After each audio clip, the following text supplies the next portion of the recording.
Hello everybody, Ckixy here, and today I got a little bit of a show and tell of one of my old projects that I have been working on for quite a bit of time, off and on, and I kind of gave up on it quite a long time ago, but I thought I'd kind of show it off and show what progress I have done on it, because I actually have a new redesign of it that is like quite a bit smaller than this. I would say it's probably 10 cubed maybe.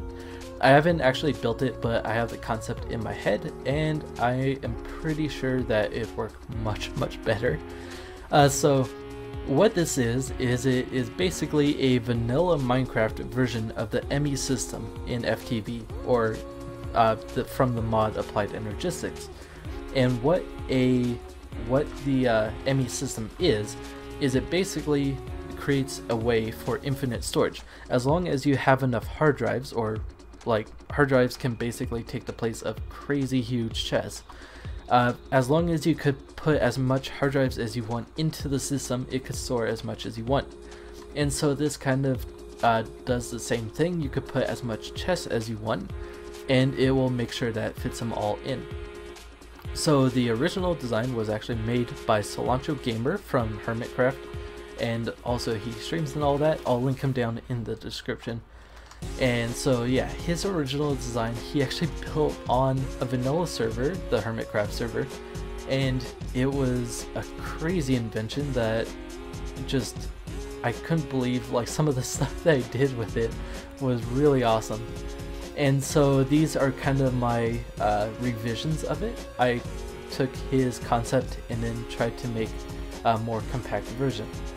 So I guess one thing I could talk about to start off with is his design used a system with paired up rails. So basically, actually I should start up here, sorry, random tangents.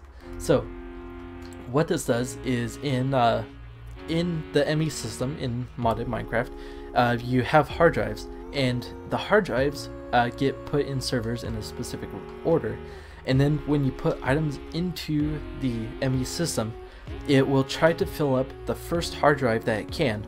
Once that hard drive is filled up, it'll move on to the next one. And then not only can the hard drives fill up with slots, kind of like how chests can fill up with slots, but then it will also fill up on stacks. So for example, if a hard drive is full, or I'll just use the word chest to make it a little easier to understand. So once the chest is full of slots, so for example, like I guess I could just fill it up like so. Once it's completely full, what it'll do then is it'll take an item and check if it could fit into the chest. And so for example, say if it was a stick, so then it'll be like, is there room for a stick? It'll go over here, it'll check, and yes, there is room because the sticks aren't fully maxed out. But then if it took a random item that's not in here, say a diamond, diamond's not in the system, so it'll be like, can a diamond fit in here? Well, there's no empty slots and there's no previous diamonds in here to be able to stack. So then it'll move on to the next chest, and then it says, is there any empty space or diamonds to stack on? If so, then it'll put it into here, and it'll do that, so on and so forth. So it basically compacts your storage as much as it can, and then if it can't compact it, it'll move on to another chest. And so it'll keep on doing that and trying to compact the storage as much as it can. And that's one thing that Cilantro did over here, which was is very weird, but it's a really cool design. So he made a system where it ticks these hoppers just in the right time. So how hoppers work is, if an item is in a hopper and there's a hopper below it, the hopper below will actually draw the item out of the hopper above it. But as you can see, this hopper is directing into the chest. So if it has an item and there isn't a hopper below, it'll actually put the item into the chest. But because there's a hopper below, it'll actually pull the item out. It'll actually prioritize the hopper below before it pushes it into the chest.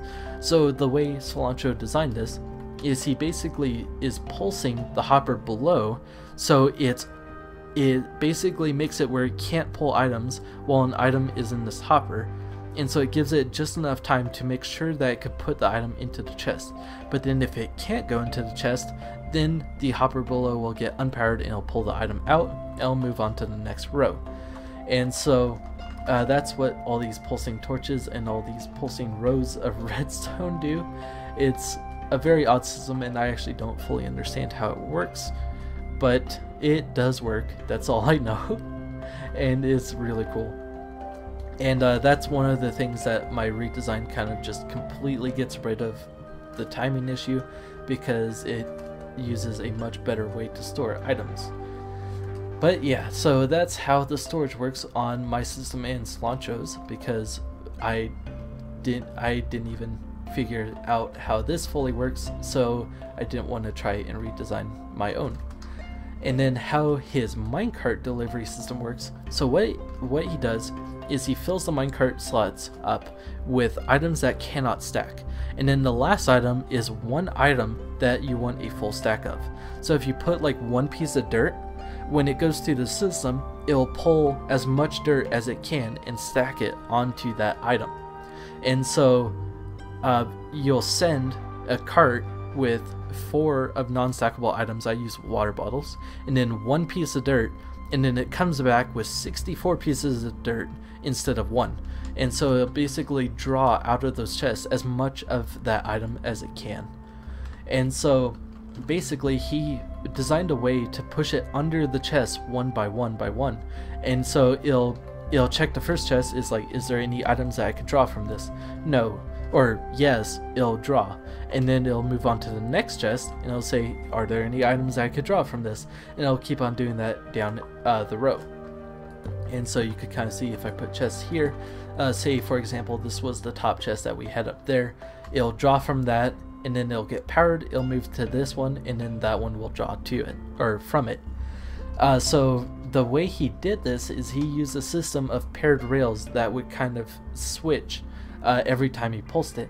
So as you can see, let's just go with rows. So we have track 1 and track 2, then track 3 and track 4. So as you can see, currently track 1 and 2 are paired, and then 3 and 4 are paired. And by paired, I mean that their minecart tracks are kind of pointing into each other. You could see like 2 and 3 are complete opposite, so a minecart can't go from 2 to 3. So if I powered this track right here, you'll see the minecart, it'll go here and it'll drop down into that one.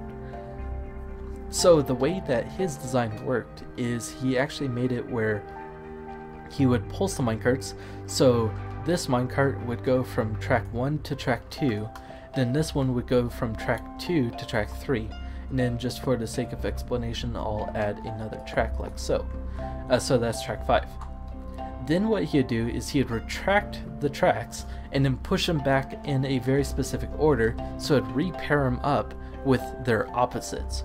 So track 1 would get paired with track 0 or whatever tracks before it, then track 2 would get paired with track 3, and track 4 would get paired with track 5. So then when he would pulse this next time, instead of it going from there to there, it'd go from here to here, and then this one would go from there to there, and then it's back to normal, so then track 3 goes to track 4. And so that's the way he used his system, and it was a really interesting way to do it. The way I redesigned it is I have the chests here, and chests are transparent blocks, so if I was able to place a minecart here, you could see it pass right through the chest. So then all I do is I use fence gates and their hitboxes, so when you put a hopper minecart here, it'll actually hit the bottom of the hitbox right here, and it'll stop it from continuing. So then if you pulse the fence gates just long enough, it'll allow the minecart through, and it'll collide with the next fence gate down in order. And so now you can see this guy is able to draw from this one, so you can see right there it drew from it, but it's not drawing from this chest right here. So what this allows us to do is we can move a minecart 1 block at a time under each and every chest. And you can see now it's under the second chest, and now it's released. And we use that system in both of these designs. You can see here I have a huge row of them all the way down, and then over here you could kind of see I have the same exact system. So that is how I used the minecart delivery system instead of how Cilantro did it with pairing the tracks. So that makes it much more fluent, and it makes it a little bit more compact. So that was one of the revisions I did. Another thing that I did is Cilantro's design. He basically made it where you for every master key you have to have a single minecart. So like I said, that's an error. But like I said, you fill up 4 slots with a non-stackable item and then 1 block of the item that you want stacked. And so like I said, 1 piece of dirt. And so then you have to do that for every single stack of an item that you want to recover. So say if I wanted to recover like 10 stacks of dirt and 10 stacks of cobble, I would have to put 20 master keys into the master blocks into the chest that will put them one by one. So it'd be like 1 piece of dirt, 2 pieces of dirt, 3 stacks of dirt, 4 stacks of dirt, and so on and so forth. So how Cilantro's system did it is he had like 20 minecarts that would take care of that, but he would have to cycle through all of them for the system to actually go one whole entire cycle and recover all of the items. So what how my system kind of does it is it checks if there's a master key or a master block that needs recovering. And by master block, I kind of mean like if you put 1 piece of dirt in there, that's a master block, and then it gets sent along and recovers 64 of that block. And so if there's 1 master block in there, it will send 1 minecart to retrieve it, and it won't let any more minecarts go through. And so it only sends the required amount of minecarts and no unnecessary excess amount.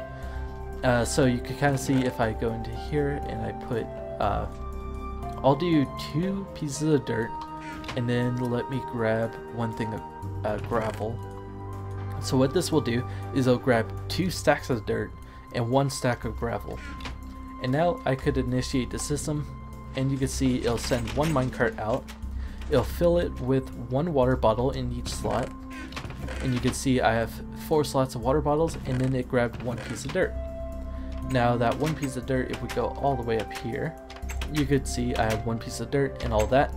And so once this gets moved down 1 row, which this is actually an issue, I have to press the button twice. But it doesn't matter because this system is out of date anyways. So now you can see it's, wow, I didn't realize that, but they increased the speed of hoppers by a crazy amount. I'm not sure if that might be an issue with the new version, but that was crazy fast. But you can see it drew all the dirt that it could out of that system, and now it's just waiting to go all the way down to the bottom. So you could actually see it sent another minecart with another stack of dirt. And I'm actually going to watch this because that was kind of crazy how fast that was. Look at that. That's a little excessive. Huh. Okay, so what I'm going to do here, you can see now it only has 42 of that item because this chest is completely drained of dirt. And so now what it does is it moves on and it checks if this has any dirt, and it finishes up filling up that stack.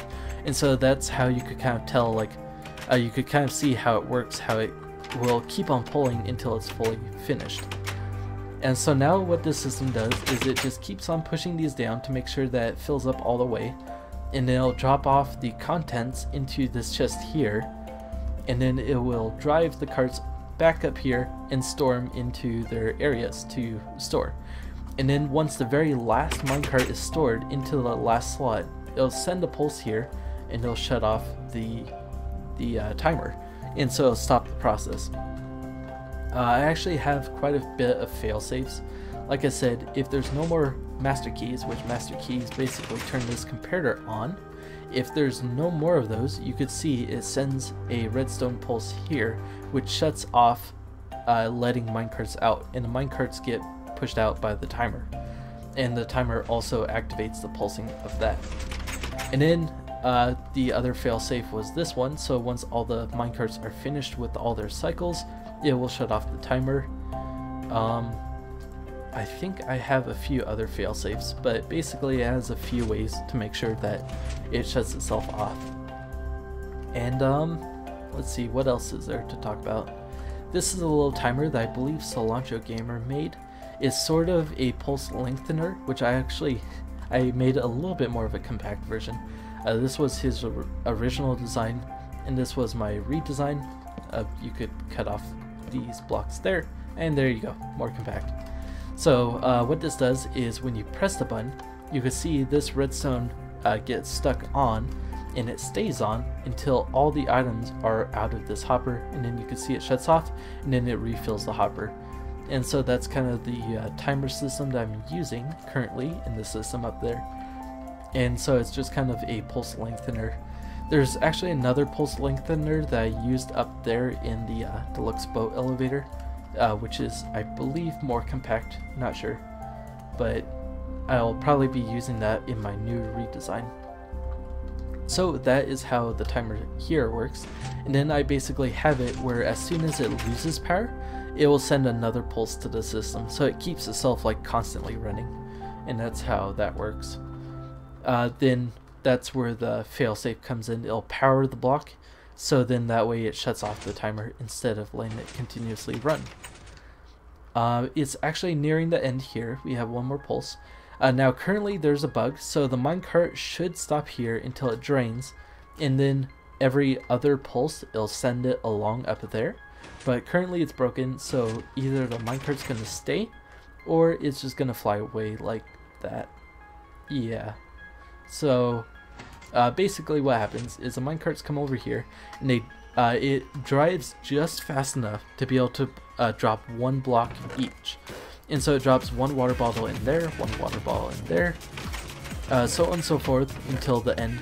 And so it drains all the water bottles, and then all it has to do next is drain all the contents into here, which is the stack that you asked for it to recover. So once it does that, it'll drop all the items there, and then it'll drive off. But like I said, there's currently a bug, and they don't even care.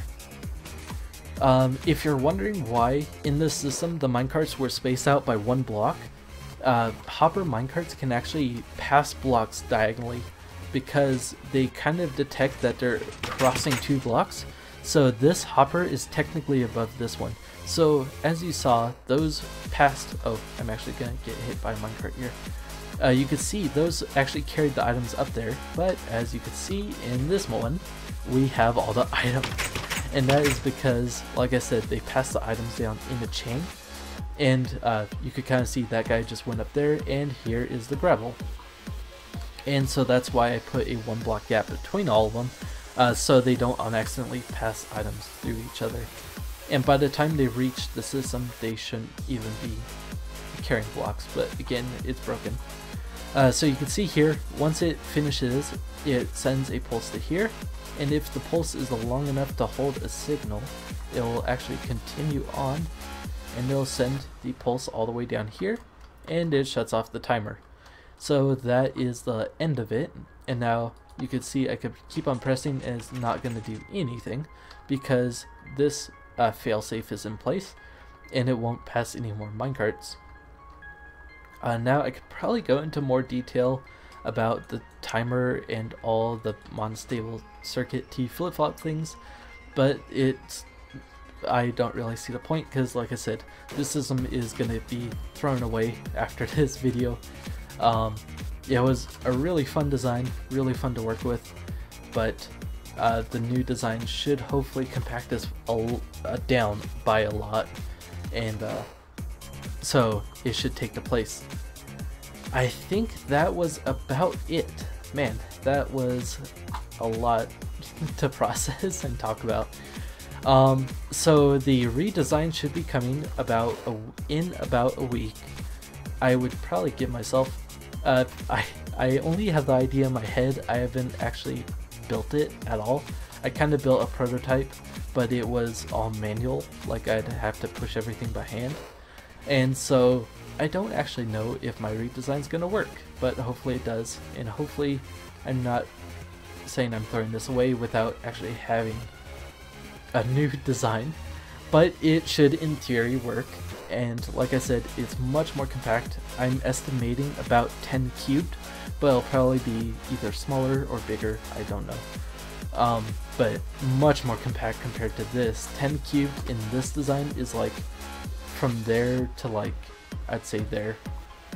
You could, yeah, it's a lot smaller. Basically, from this point on, cut everything off, and that's how small it's gonna be. So, and also, like I said, this one is technically not infinite storage because redstone can only go a certain distance, and this relies on that distance, so you can't keep on adding more and more chests. So this is technically not infinite storage, it's just quite a bit of storage and very compact storage because, like I said, it makes sure that it fits everything into the first chest. If it can't, it makes sure it can fit everything into the next chest, and so on and so forth. And so that should, my redesign, basically it'll only cost you a minecart and a chest to be able to add more storage. And so every time you max out on storage, you just add yet another minecart and another piece of chest. And so it's much more easier to expand than this, and I don't even think this is expandable. I actually built, this was my second redesign. This one's actually much bigger. You can see it has a lot more chests because I put the timer in the center here, so it has 15 length of redstone going up there and 15 length going down there. And so I was able to kind of design it better that way. But yeah, so I think that's enough rambling. Thanks for watching, and I will see you all next time. And also, go check out Cilantro Gamer. He does a lot of gaming stuff on Twitch. I don't think his YouTube is really populated that much. And expect the new redesigned version in about a week. Hopefully it'll be done by then. And yeah, thanks for watching. See y'all next time.